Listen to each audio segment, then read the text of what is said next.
நம்மளுடைய health mix supplement making ப்ராசஸில் first step வந்து சுத்தம் பண்ணுறது. அதை நம்ம எப்படி செய்கிறோம் அப்படிங்கிறத பார்க்கலாமாங்க. வாங்கிட்டு வந்த தானியமாகட்டும் அரிசி ஆகட்டும் என்னோடய மாமியார் தான் சுத்தம் பண்ணி கொடுப்பாங்க. ஒரு டஸ்ட் இருக்காதுங்க. அந்தளவுக்கு நீட்டாக பொடைச்சி சுத்தமாக க்ளீன் பண்ணி கொடுப்பாங்க. அவங்க சுத்தம் பண்ணி கொடுக்க நான் வந்து கழுவுவேன். அது வந்து வாஷ் பண்ணுறது எப்படின்னாக்கா நிறைய டஸ்ட்டு வரும், உம்மிகள் நிறைய இருக்கும்.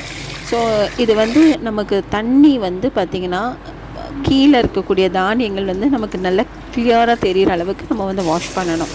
அது வந்து 3 முறையாக இருக்கலாம், 4 முறையாக இருக்கலாம், 5 முறை கூட ஆகலாம். அதில் இருக்கக்கூடிய டஸ்ட்டு பொறுத்து. ஸோ எத்தனை முறை ஆனாலும் அந்த அளவுக்கு வர வரைக்கும் நான் நல்லா வாஷ் பண்ணிட்டு தான் அதை வந்து அடுத்து எங்கள் மாமியார்கிட்ட வந்து அந்த கல்லெல்லாம் க்ளீன் பண்ணி செக் பண்ணுவாங்களா, அந்த ப்ராசஸ்க்கு கொடுப்பேன். ஸோ நான் அந்த மாதிரி நல்லா கழுவி கொடுத்த உடனே அவங்க வந்து இந்த மாதிரி கல்லெல்லாம் இருக்கான்னு பார்த்து செக் பண்ணுவாங்க.